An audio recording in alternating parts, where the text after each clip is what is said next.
नमस्कार, मैं हूं पूजा सिंह और आप देख रहे हैं हमारा अपना उत्तराखंड का ये खास बुलेटिन। चलिए बुलेटिन की शुरुआत करेंगे आज की कुछ खास बड़ी खबरों के साथ।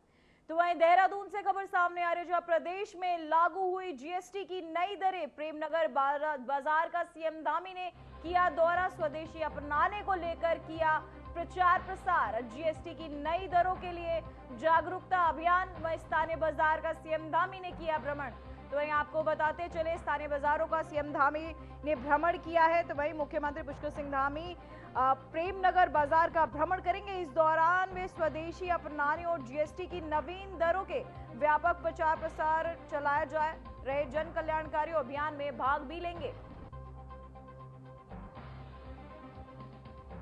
तो वहीं आपको बताते चले, उन्होंने भाग भी लिया स्थानीय बाजार को लेकर। प्रदेश में लागू हुई जीएसटी की नई दरें, जहां प्रेमनगर बाजार का सीएम धामी ने किया दौरा, साथ ही स्वदेशी अपनाने को लेकर किया प्रचार प्रसार। साथ ही आपको बता दें, स्थानीय बाजार का सीएम धामी ने भ्रमण किया है, जायजा लिया। वहीं आपको बता दें, प्रदेश में लागू हुई जीएसटी की नई दरें, जिसे लेकर सीएम धामी ने किया दौरा। प्रेमनगर बाजार का स्वदेशी अपनाने को लेकर ये जो दौरा है सीएम पुष्कर सिंह धामी ने किया। प्रदेश में लागू हुई जीएसटी की नई दरें, जिसे लेकर प्रेमनगर बाजार का सीएम धामी ने दौरा किया। स्वदेशी अपनाने को लेकर किया ये प्रचार प्रसार। साथ ही आपको बताते चले, प्रेमनगर में लागू हुई जीएसटी की नई दरें, जहां प्रेमनगर बाजार का सीएम पुष्कर सिंह धामी ने दौरा किया। साथ ही इन दरों को लेकर दुकानदारों से बातचीत भी की, आम जनता से भी बातचीत करते हुए सीएम पुष्कर सिंह धामी। तो वही बीजेपी उत्तराखंड के संगठनात्मक जिलों में नए जिला प्रभारियों और सह प्रभारियों की नियुक्ति की गई है। पार्टी नेतृत्व ने उन्हें बधाई और शुभकामनाएं दी है। भरोसा जताया गया है कि वे अपने दायित्वों का निष्ठापूर्वक निर्वहन करते हुए प्रदेश सरकार की जन कल्याणकारी योजनाओं को समाज के अंतिम छोर तक पहुंचाने की अहम भूमिका निभाएंगे। सीएम धामी ने भी नवयुक्तों को बधाई और शुभकामनाएं दी हैं।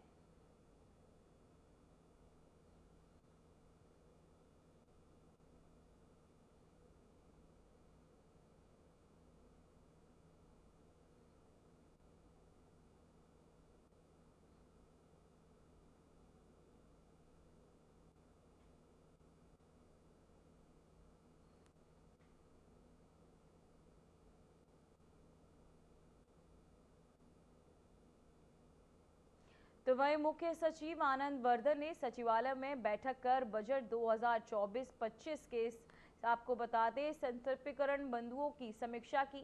साथ ही उन्होंने हवाई कनेक्टिविटी, असुरक्षित पुलों और काजोदराहन ट्रॉलियों का सेफ्टी ऑडिट और सड़कों पर क्रश बैरियर लगाने और सभी विभागों में ई ऑफिस लागू करने के निर्देश दिए। साथ ही विज्ञान और नवाचार केंद्र, स्वरोजगार केंद्र और बड़े शहरों में पुस्तकालय स्थापित करने पर भी जोर दिया।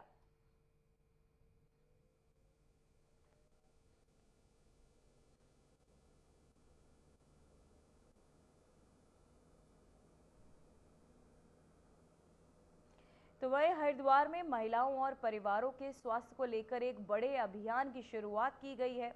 वहीं रोशनाबाद स्थित प्राथमिक स्वास्थ्य केंद्र में स्वास्थ्य मंत्री धन सिंह रावत ने पहुंचकर स्वास्थ्य पखवाड़े के अंतर्गत आयोजित निःशुल्क स्वास्थ्य शिविर में भाग लिया। इस दौरान उन्होंने शिविर में आए लोगों से संवाद किया और सेवाओं की गुणवत्ता का जायजा भी लिया। इस दौरान उत्तराखंड में लगभग 4,500 से अधिक मुफ्त स्वास्थ्य शिविर लगाए जा रहे हैं, जहां महिलाओं और परिवारों को निःशुल्क जांच, परामर्श और इलाज की सुविधा दी जा रही है।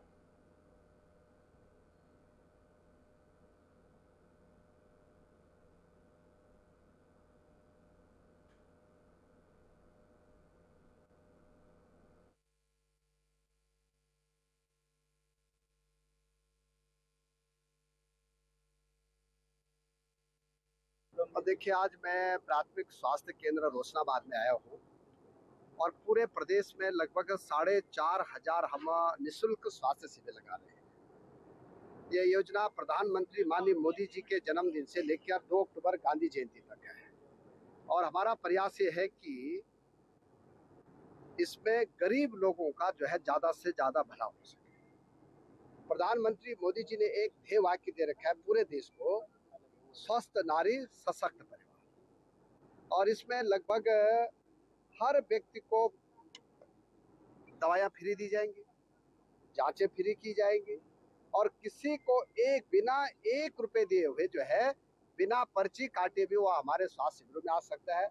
हर प्रकार की जांचें की जाएंगी, और मैं पूरे हरिद्वार जिले के स्वास्थ्य विभाग की टीम को बधाई दे रहा हूं कि अभी तक लगभग 40,000 लोगों का जो है इन शिविरों में लाभ दे चुके हैं।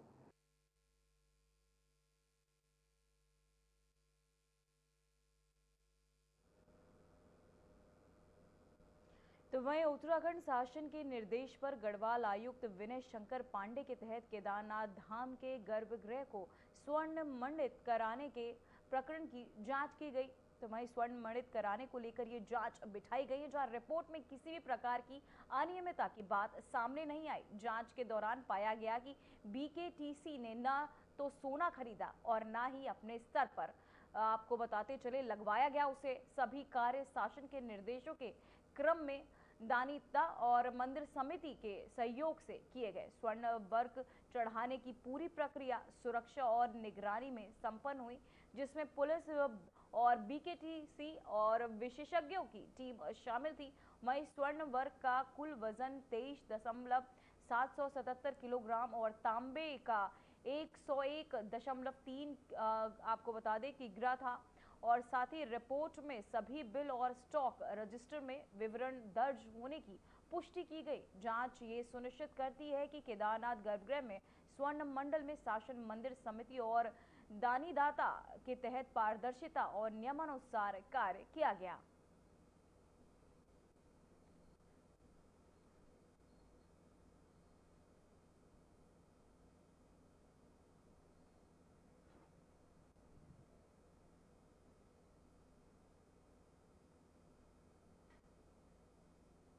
तो वही खबर देहरादून से, जहां यूकेएसएसएससी परीक्षा में पेपर लीक को लेकर घटनाओं को लेकर आपको बताते चले, पुलिस ने सक्रिय जांच शुरू कर दी है। वहीं डीजीपी दीपम सेठ के अनुसार इस मामले की जांच के लिए 5 पुलिस टीमें गठित की गई है, जो देहरादून, हरिद्वार और साइबर सेल के सहयोग से जांच कर रही हैं। वहीं डीजीपी ने कहा कि पर्याप्त सबूत बरामद किए जा चुके हैं और जल्द ही इस मामले में शामिल लोगों के खिलाफ सख्त कार्यवाही की जाएगी।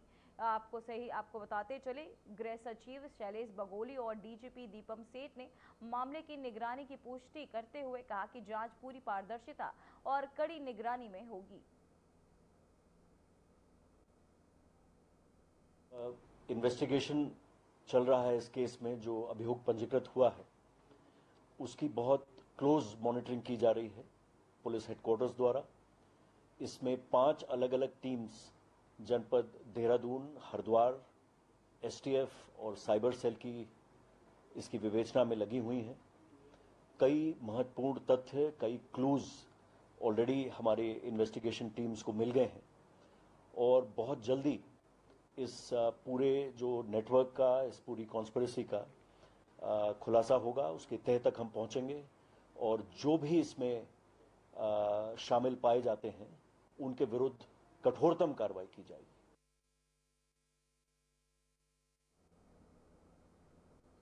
तो वहीं उत्तराखंड में हाल ही में हुए यूकेएसएससी परीक्षा पेपर लीक मामले में सियासी और सामाजिक हलचल तेज हो गई है। वहीं देहरादून से हरिद्वार तक बेरोजगार युवा सड़कों पर उतर आए और सरकार के खिलाफ जोरदार नारेबाजी की। हरिद्वार में सांसद त्रिवेंद्र सिंह रावत ने कहा कि नकल विरोधी कानून केवल अपराधियों को जेल भेजने के लिए है। उन्होंने देहरादून पुलिस की त्वरित कार्यवाही की सराहना की, लेकिन सवाल उठाए कि ऐसे गिरोह के हौसले इतने बुलंद क्यों हैं। रावत ने पूरे मामले में कड़ी कार्यवाही और बड़े नेटवर्क के पर्दाफाश की मांग की। साथ ही चेतावनी दी कि यदि कॉपी लीक जैसी घटनाओं पर सख्ती नहीं की गई तो युवाओं को तंत्र पर भरोसा कम होगा।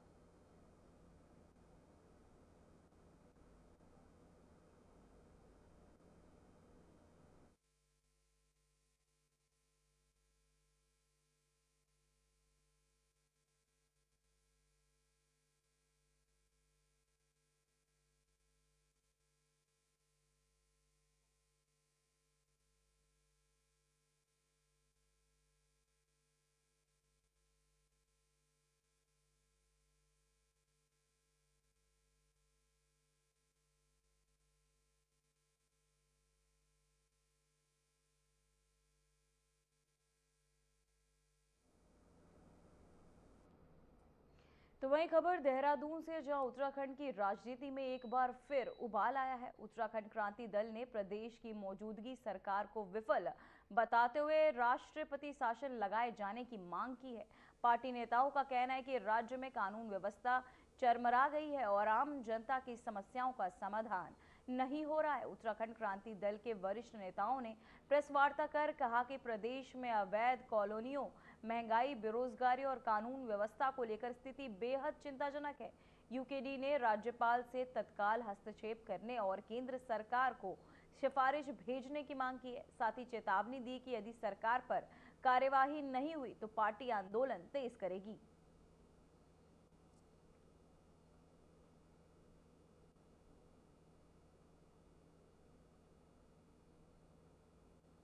तो वहीं आपको बताते चले, उत्तराखंड क्रांति दल की मांग जो है अब तेज होती हुई, जहां आपको बताते चले वरिष्ठ नेताओं ने की प्रेस वार्ता।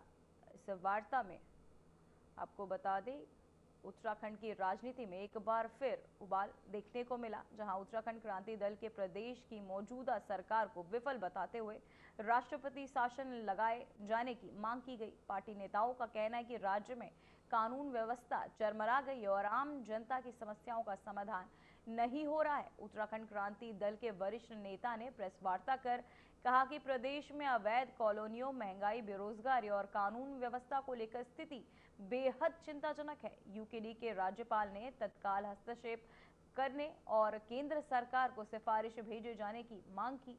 वहीं साथ ही चेतावनी दी है कि यदि सरकार पर कार्यवाही नहीं हुई तो पार्टी आंदोलन तेज करेगी।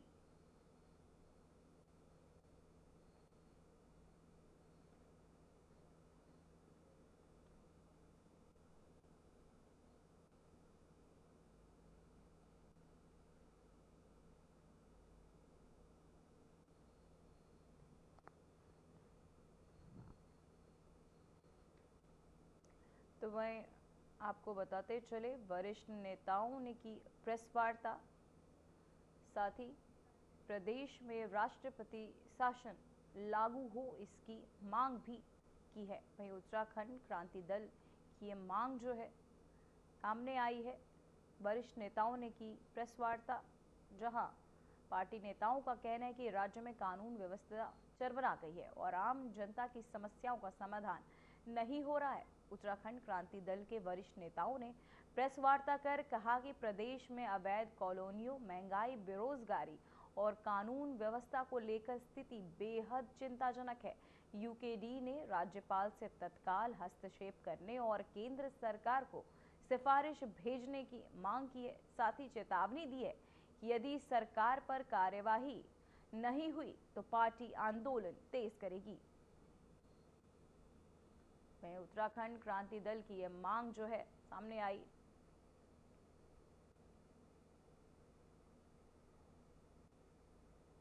तो वहीं प्रसिद्ध यूट्यूबर और ब्लॉगर सौरभ जोशी को अज्ञात बदमाशों ने 5 करोड़ रुपए की रंगदारी की धमकी दी। मेल में धमकाने वाले ने खुद को भाऊ गैंग से जोड़कर दिल्ली के सक्रिय सरगना छोटा डॉन बताया।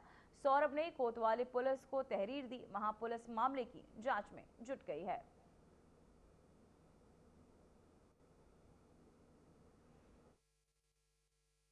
देखिए, यूट्यूबर सौरभ जोशी द्वारा एक थाने में एफआईआर दी गई है, जो जिस पर हमारे द्वारा तुरंत एफआईआर पंजीकृत कर ली गई है। साथ ही जो उसमें कंटेंट है कि एक मेल प्राप्त हुआ है किसी भाऊ गैंग का, और जिसका वो कंटेंट ये है कि उससे 5 करोड़ की फिरौती मांगी गई है और न देने पर जान से मारने की धमकी दी गई है। उसमें हमने अपने साइबर सेल और लोकल पुलिस को एक्टिवेट किया है। हमें उम्मीद है हम जल्द इसको भी ट्रैक करके। क्या लग रहा है कोई गैंग का नाम आ रहा बाहर के इसमें सामने? देखिए, जिस तरह का ये गैंग है, नाम है, और इन्होंने इस तरह की, इनके जो नेटवर्क है दिल्ली, नोएडा, गाजियाबाद में भी इन्होंने कुछ इस तरह की घटनाएं की हैं। तो हम और नोएडा, दिल्ली पुलिस से के भी टच में है, जल्दी इसको कुछ वर्कआउट करेंगे।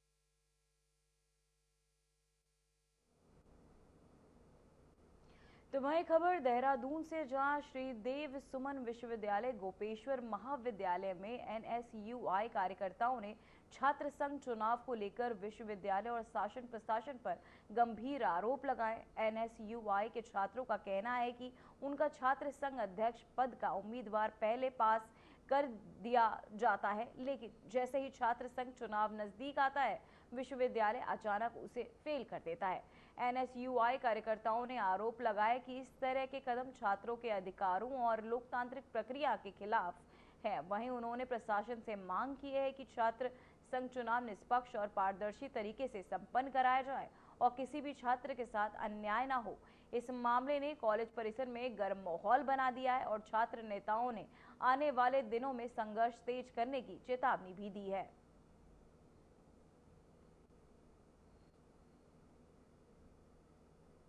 अब वक्त हो चुका है एक छोटे से ब्रेक का।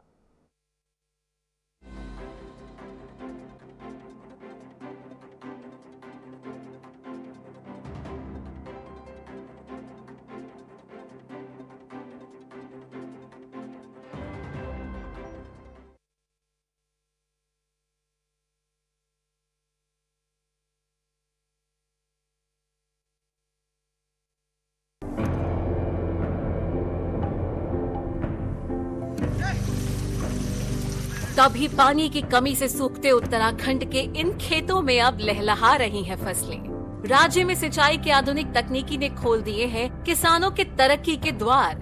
इन सीढ़ीदार खेतों में प्राकृतिक स्रोतों के जरिए पानी पहुंचाना हमेशा चुनौतीपूर्ण रहा है, लेकिन उत्तराखंड सरकार की पहल से सोलर पंप लिफ्ट सिंचाई योजना निर्माण के जरिए पानी को खेतों तक पहुंचाना हो गया है बेहद आसान। लघु सिंचाई परियोजना के तहत सिंचाई के लिए बने सोलर वाटर लिफ्टिंग सिस्टम व अलग अलग तकनीकी से बनाए गए पानी के टैंकों ने पहाड़ की खेती किसानी को दिए हैं नए आयाम। सिंचाई होने से किसान बंजर पड़े खेतों पर नकदी फसलें उगाकर कर रहे हैं लाखों की कमाई। सौर ऊर्जा से चलने वाले पंपिंग सिस्टम से किसानों की बिजली पर निर्भरता भी हो गई है खत्म। सरकार का किसानों की आय दोगुना करने का संकल्प हो रहा है पूरा। हमारे गांव में सोलर लिफ्टिंग पंपिंग योजना शुरू की गई, जहां पर हमारे समस्त गांववासी पुरानी खेती झंगोरा मंडवा और गेहूं मक्की उस पे निर्भर थे। आज इस सोलर पंप लगने से पूरे गांव में सिंचाई पर्याप्त रूप से हुई और हमने यहां पर नकदी फसलों का कार्य शुरू किया, जहां पर हमने शिमला मिर्च, बीन्स और टमाटर लगाने शुरू करे। जिन खेतों पे कुछ नहीं होता था, आज वहाँ पर नकदी फसलें बहुत अच्छी हो रही है और बहुत अच्छा दाम कमाया। पूरे गांव वालों को बहुत बड़ा फायदा मिला। अब तक सोलर पंप सिस्टम के तहत राज्य भर में 497 जियो और आरसीसी टैंकों का किया गया है निर्माण। स्थानीय संसाधनों के सतत प्रबंधन से उत्पादकता और ग्रामीण समुदाय की आय में वृद्धि करने के लिए प्रतिबद्ध है उत्तराखंड सरकार। सौर ऊर्जा से समृद्ध किसान, समृद्ध प्रदेश।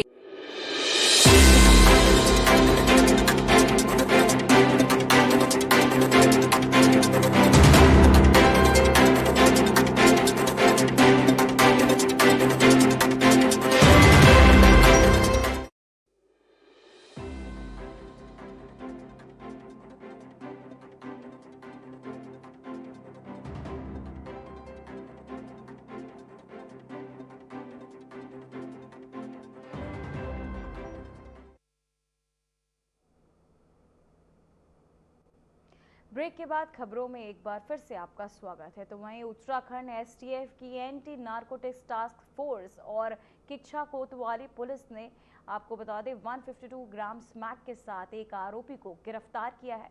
आरोपी से लगभग 8 लाख रुपए की स्मैक बरामद हुई है। आरोपी के खिलाफ मुकदमा दर्ज कर कोर्ट में पेश किया जा रहा है। आरोपी बरेली से स्मैक की खेप लाकर जिले में सप्लाई करता था। वहीं जनपद चमोली की कोतवाली कर्णप्रयाग पुलिस ने चेकिंग के दौरान 6.77 ग्राम स्मैक के साथ एक अभियुक्त को पकड़ा है, जिसकी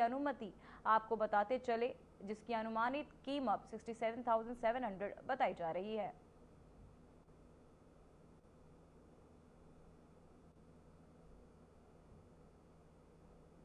तो वहीं उत्तराखंड एसटीएफ के साइबर क्राइम पुलिस टीम ने करोड़ों के अंतर्राष्ट्रीय पार्सल फ्रॉड के मामले में बड़ी कार्रवाई की है। टीम ने साइबर धोखाधड़ी के आरोप में 3 अभियुक्तों को पंजाब से गिरफ्तार किया है।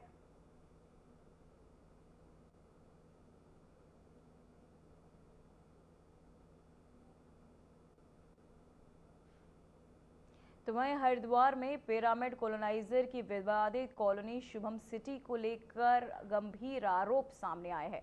कॉलोनी में बिल्डर संजीव गुप्ता और सरोज रावत पर लोगों को गुमराह करने और नियमों को ताक पर रखकर कॉलोनी विकसित करने के आरोप लगे हैं।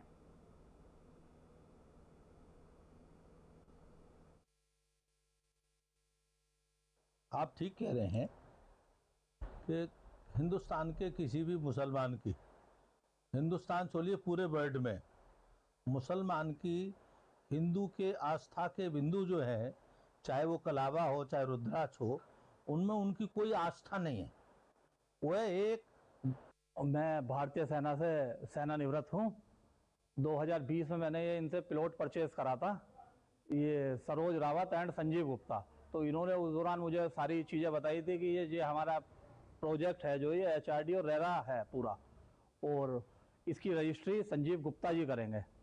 तो हमने जब देखा था, हम बाहर के थे, आके इनके चक्कर में फंस गए। जब रजिस्ट्री कराने पहुंचते हैं तो वहाँ पे नावेद अहमद जी थे, जो उन्होंने रजिस्ट्री करी। हमने ऐतराज उठाया कि भाई आपने तो बताया था संजीव गुप्ता जी रजिस्ट्री करेंगे, ये नावेद।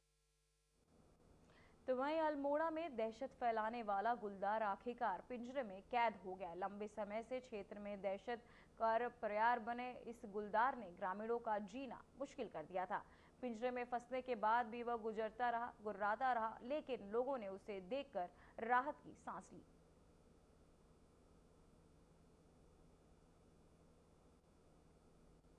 तो वहीं देहरादून में शारदीय नवरात्रि के पहले दिन धार्मिक उत्साह और आस्था का अद्भुत नजारा देखने को मिला।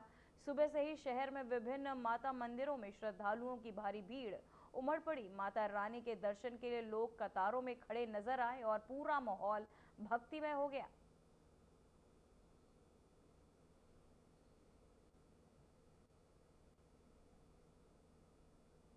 तो वहीं शारदीय नवरात्रि के प्रथम दिन शैलपुत्री माता की भव्य पूजा अर्चना हुई।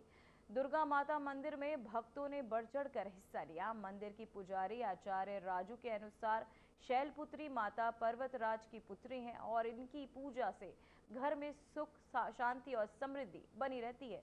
पूजा के दौरान पंचमेवा आदि फलादि के विधि विधान आराधना की जाती है।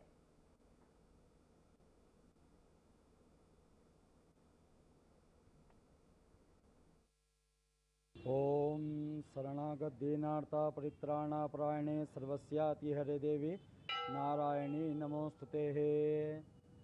सर्वप्रथम तो सभी प्रदेशवासियों को, देशवासियों को चैत्र नवरात्र की हार्दिक शुभकामनाएं। इस बार माँ जगदम्बा हाथी पर विराजमान होकर के आ रही हैं, जो कि शक्ति और बुद्धि का प्रतीक रहेगा, स्थिरता का प्रतीक रहेगा। नवरात्र में प्रथम नवरात्रा माँ भगवती शैलपुत्री के नाम से विख्यात है।